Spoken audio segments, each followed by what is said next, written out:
The house had never been this quiet. Margaret noticed it most in the mornings. For 42 years, there had always been another sound somewhere in the house, clearing his throat before asking where he had left his glasses, the kitchen cabinets opening and closing, the television playing softly in the living room. And when Daniel was young, there had been even more. Running feet, school books dropping onto the floor, a backpack tossed beside the stairs, his voice calling Mom. Sometimes he needed something. Sometimes he simply wanted to tell her something he had just remembered. Even after Daniel grew up and moved away, the house never truly felt empty. There were phone calls, weekend visits, birthday dinners, Christmas mornings, and every once in a while, Daniel would walk through the front door carrying a grocery bag and say, "Mom, I brought too much again." Margaret would look inside. "You always bring too much." "I know." Then he would smile. Those moments had never seemed important. Not when they were happening. That was the cruel thing about ordinary life. You don't know which ordinary moment you will one day wish you could have back. Margaret had buried her husband 6 years earlier. Now she had buried her son. Thomas had been 72 when he died. Daniel had been 38. A mother should never have to bury her child. There are some losses the heart simply cannot prepare for. Margaret had heard people say that before. She had never understood the weight of those words until she stood beside Daniel's grave. The funeral had passed in a blur. People had come. They had hugged her. They had brought food. They had said things meant to comfort her. "He's at peace now. He'll always be with you. Give yourself time." Margaret appreciated their kindness, but none of their words changed what she wanted. She didn't want Daniel to be at peace somewhere far away. She wanted him sitting in her kitchen. She wanted him complaining that she worried too much. She wanted to hear him say he was running late. She wanted one more ordinary phone call. Just one. The morning after the funeral, Margaret woke before sunrise. For a few seconds, she forgot. Then she reached toward the other side of the bed and touched cold sheets. Thomas had been gone for 6 years, but grief had a way of bringing old losses back into the room. She sat up. Then she remembered Daniel. The funeral, the flowers, the photograph, his name spoken again and again in the past tense. Margaret covered her face with both hands. Then she got out of bed. In the kitchen, she made coffee. For most of her adult life, she had made 2 cups. That morning, she poured coffee into Thomas's old mug before realizing what she had done.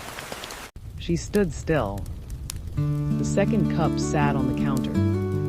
For a moment, she considered leaving it there. Instead, she poured it down the sink. She watched the coffee disappear.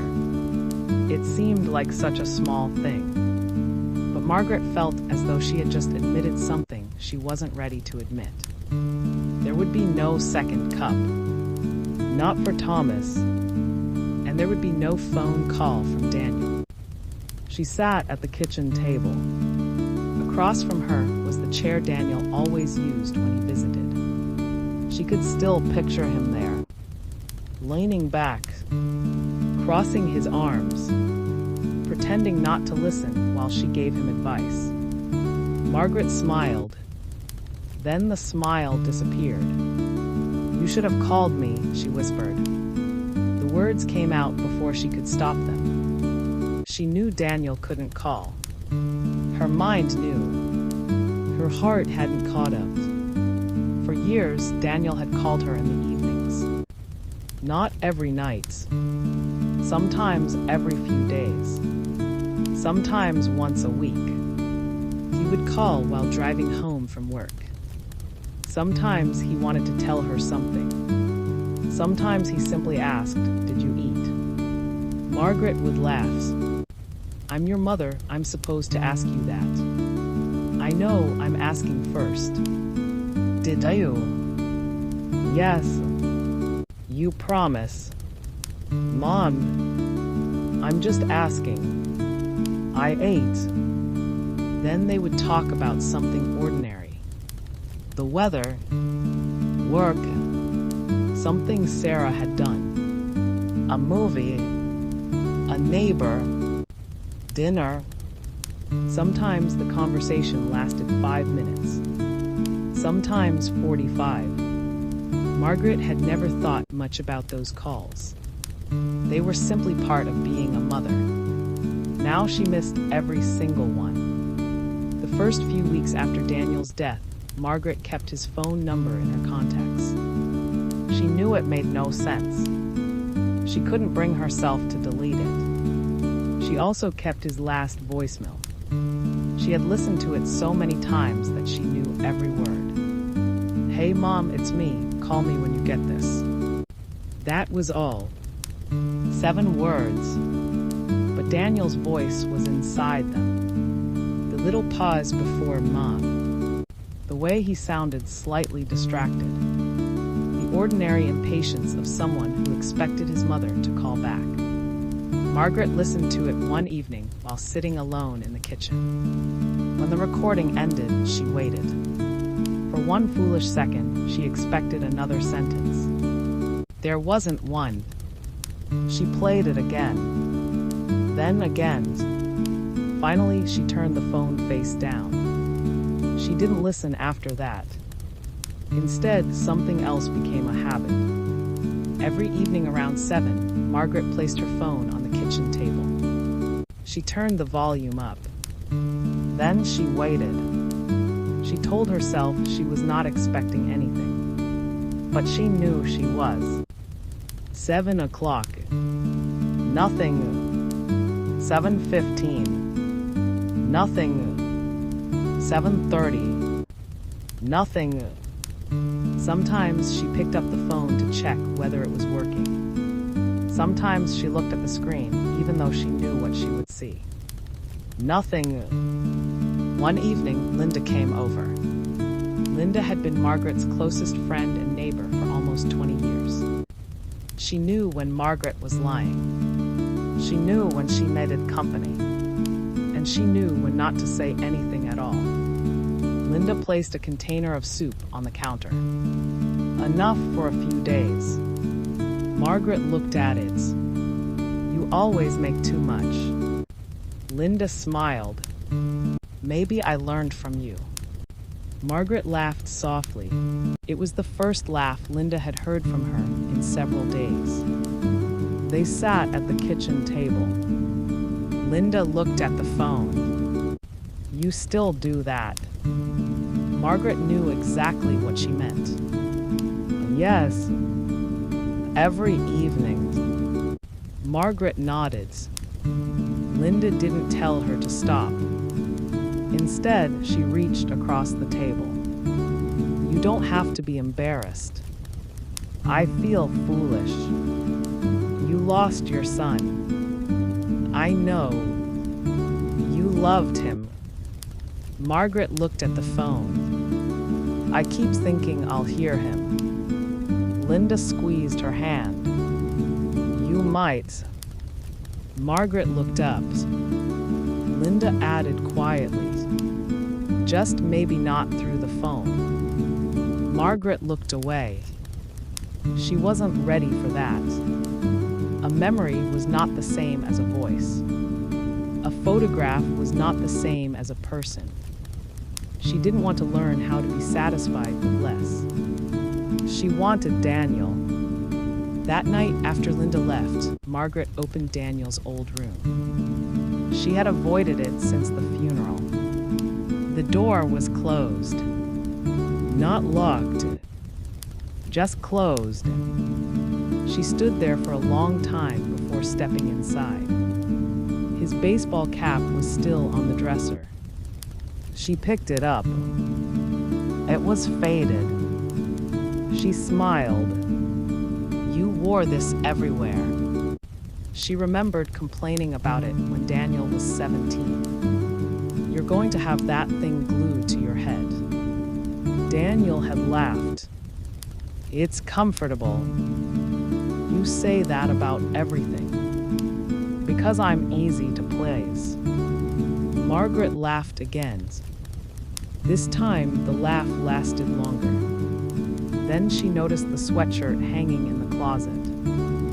She touched the sleeve. She remembered Daniel wearing it while helping Thomas repair the backyard fence. Thomas had been giving instructions. Daniel had been pretending to listen. "Hold that steady." "I am holding it steady." "You're moving it." "I'm not." "You are." "I think you just want to blame me." Margaret had watched them through the kitchen window. She had laughed. At the time, it was nothing. Just her husband and son arguing over a fence. Now she would have given anything to hear that argument again. She sat on Daniel's bed. The room was quiet. But for the first time, the quiet didn't feel frightening. It felt familiar. She opened his desk drawer. Inside was a small notebook. Most of it contained ordinary things. Phone numbers, grocery lists, appointments, things he needed to remember. She turned a few pages, then stopped. One line said, "Call Mom." Margaret laughed through her tears. "You forgot again." She turned another page. "Mom's birthday, don't forget." Her hand covered her mouth. He had remembered. Not everything. Daniel had been human. He had forgotten calls, forgotten errands, forgotten little things. But he had remembered her. That mattered. Margaret closed the notebook. She had spent weeks believing she needed to keep everything exactly as Daniel had left it. Now she wasn't so sure. Maybe remembering him didn't require preserving his room like a museum. Maybe she could touch his things, laugh at his old habits, and still continue living. That thought frightened her, because continuing to live sometimes felt like leaving someone behind. A few days later, Sarah came to visit. Sarah was Daniel's daughter. She was third eye too. She had been calling Margaret regularly since the funeral, although sometimes Margaret didn't answer. Sarah had her father's laugh. Not exactly, but close enough that Margaret sometimes had to look away. That afternoon, Sarah brought groceries. "You didn't have to do this," Margaret said. "I know. You bought too much." Sarah smiled. "I know." Margaret looked at her. For one moment, she saw Daniel as a young man standing in the same kitchen. The same smile. The same stubborn expression. Sarah put the groceries away. Then she came back to the table. "I miss Dad," she said. Margaret nodded. "So do I." Sarah reached across the table. "I think about him every day." Margaret looked down. "What do you remember most?" Sarah smiled. His laugh. Margaret smiled too. "Mine too."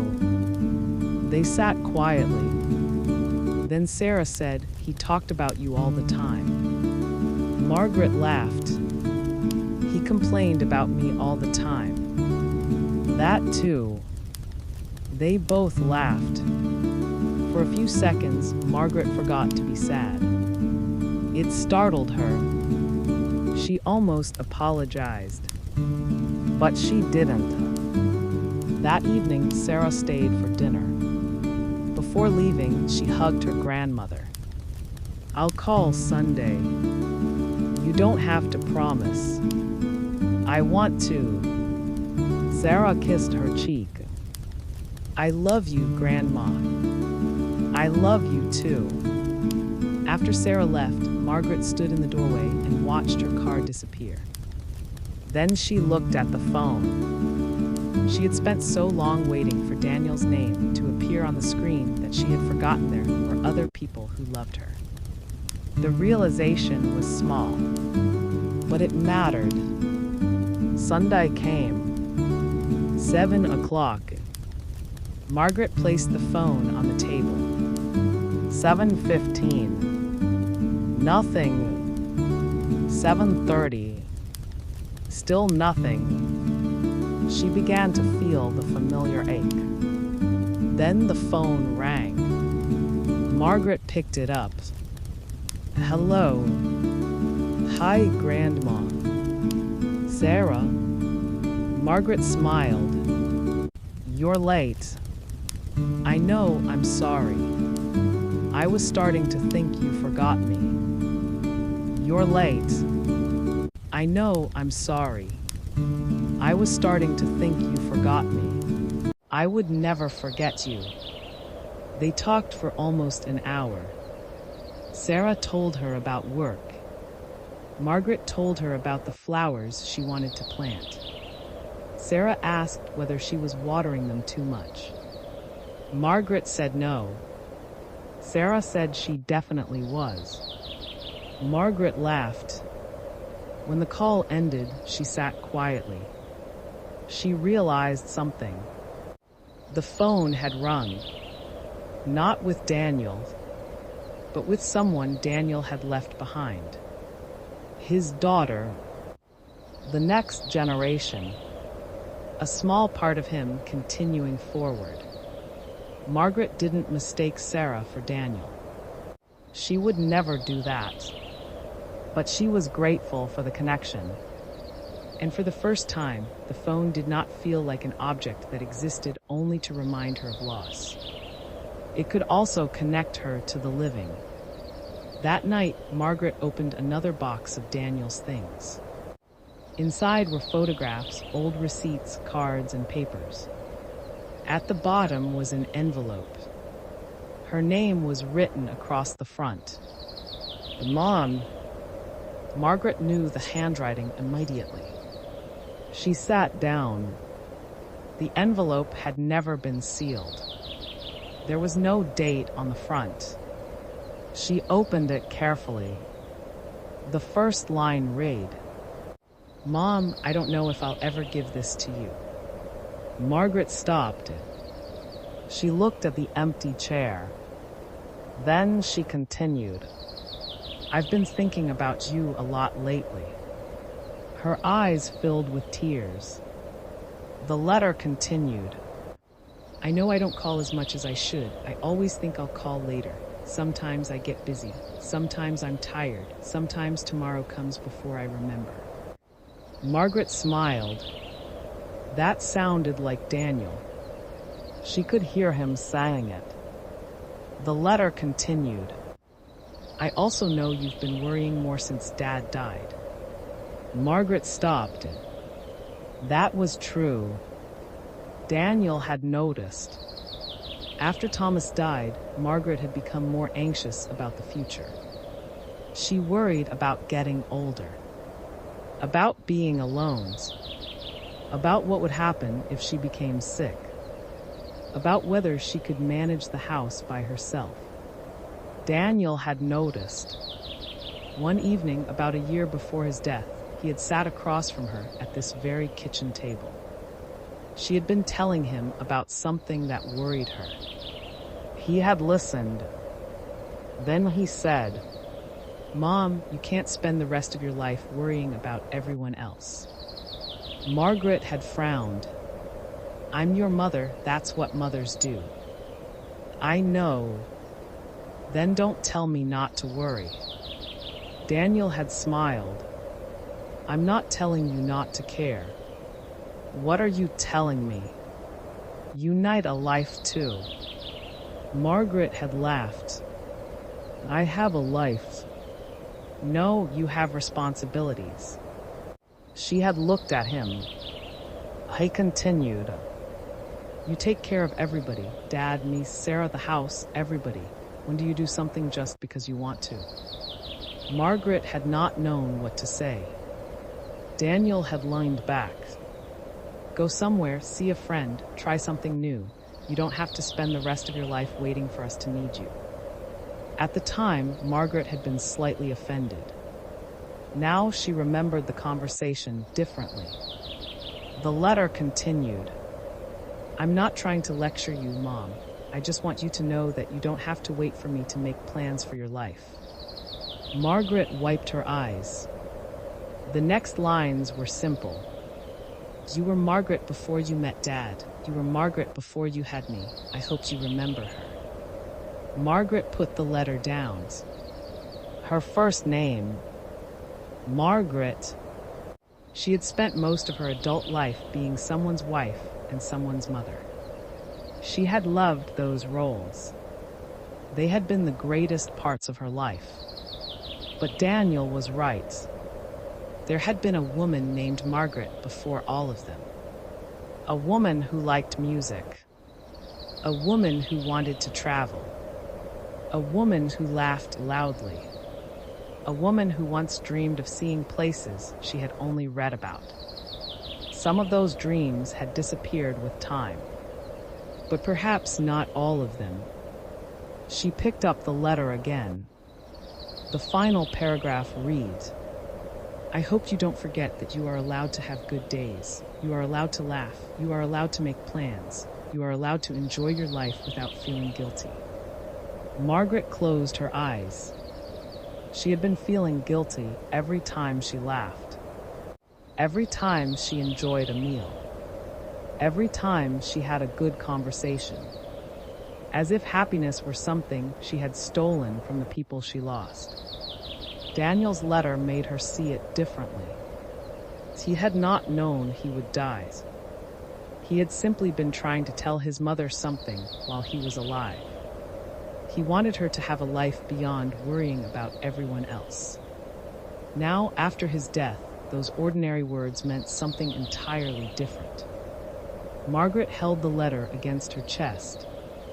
I hear you, she whispered. Then she cried. Not because the letter had predicted anything. It hadn't. That was what made it more painful. Daniel had written those words when he believed he would have many more years to call her, argue with her, visit her, and remind her to take care of herself. He had been talking about the future. A future he never got to see. Margaret folded the letter carefully. She placed it beside the notebook. Then she looked at the phone. For months, she had been waiting for it to give her something it could no longer give. Daniel's voice. His name.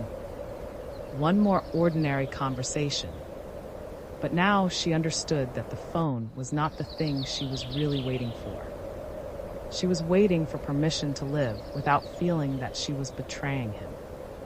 And Daniel had already given it to her. She picked up the phone. She called Linda. Linda answered. Margaret, would you like to get coffee tomorrow? There was a pause. Then Linda laughed. Are you asking me out? Margaret smiled. Don't make it strange. I'd love to. Good.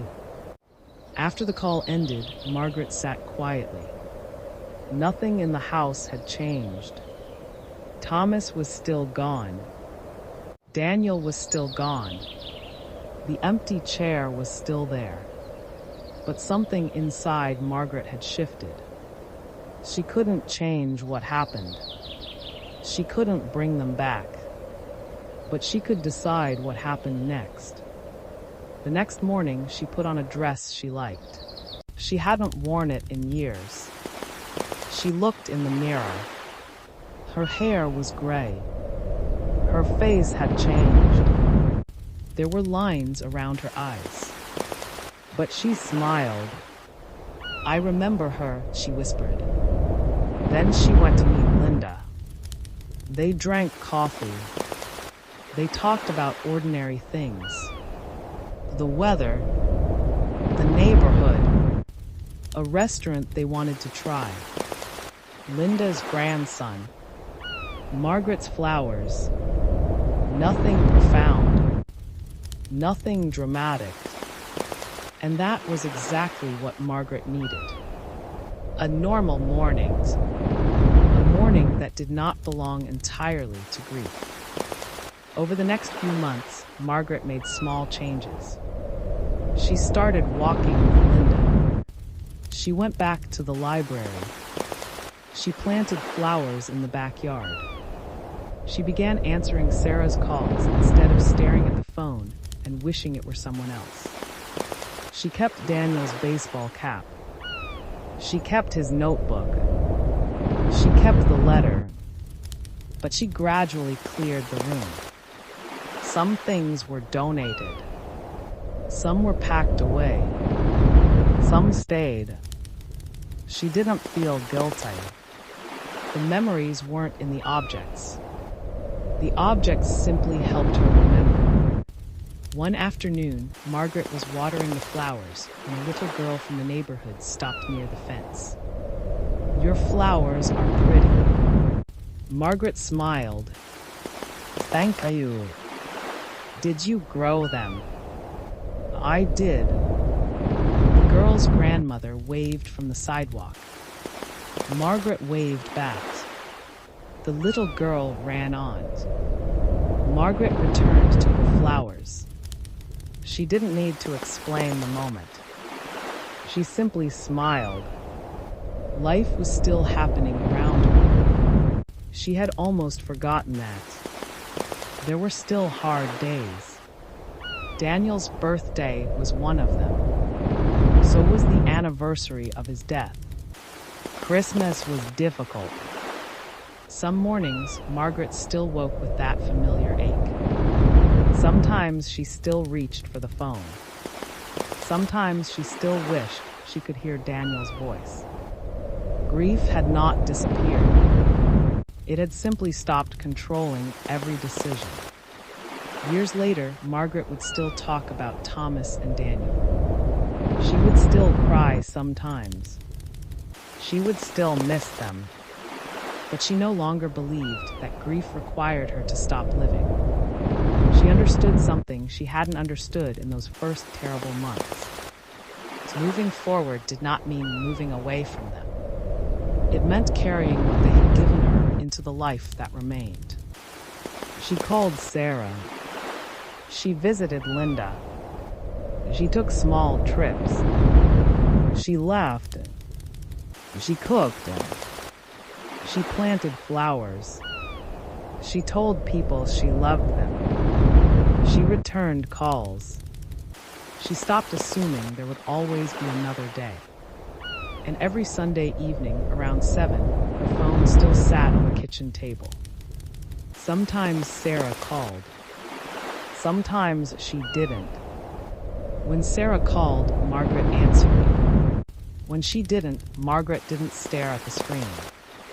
She simply went on with her evening. One Sunday, the phone rang at 7:30. Margaret was standing at the kitchen counter. She picked it up. "Hi, Grandma." "Hi, sweetheart." Sarah told her about her week. Margaret told her about a book she had started reading. They laughed. Before hanging up, Sarah said, "I love you." Margaret closed her eyes. "I love you too." After the call ended, she placed the phone back on the table. Then she looked toward the 2 photographs on the mantel. Thomas. Daniel. She walked over and touched Daniel's frame. "I miss you," she said. She paused. "But I'm okay." The words were not easy. They were not meant to be. But they were true. Margaret turned toward the kitchen. The phone remained on the table. Silent. For years, that silence had meant she was waiting. Now it meant something different. It was simply silence. She didn't have to fill it. She didn't have to fear it. She didn't have to spend the rest of her life listening for a voice that could no longer call. She could remember Daniel without waiting for him. She could love Thomas without refusing tomorrow. She could miss them and still laugh. She could cry and still get up the next morning. She could carry grief without allowing grief to carry her. That evening, Margaret stepped onto the porch. The air was cool. The sky was beginning to darken. She thought about the woman she had been at 28. The woman who had become a wife, a mother, a caregiver, a widow, a grieving mother, and finally, simply Margaret again. She had not found a way to erase her losses. She had found something better, a way to live with them. She understood now that the people she loved had not taken her life with them. They had left their love inside it. Thomas was there in the garden. Daniel was there in her laugh. His handwriting was in the old notebook. His voice lived in her memory. His daughter still called on Sundays. And the life he had wanted for his mother was still waiting. Margaret looked back through the open door. The phone was on the kitchen table. Silent. She smiled. Then she walked past it. Without waiting, she stepped farther onto the porch. Tomorrow would come. She didn't know exactly what it would bring, but she was no longer afraid of finding out. She had spent years waiting for the phone to ring. Now she was waiting for morning. And when the sun came up, Margaret would still be here. Still remembering. Still loving. Still missing them. But still living. She looked toward the darkening sky and took a slow breath. I am still here.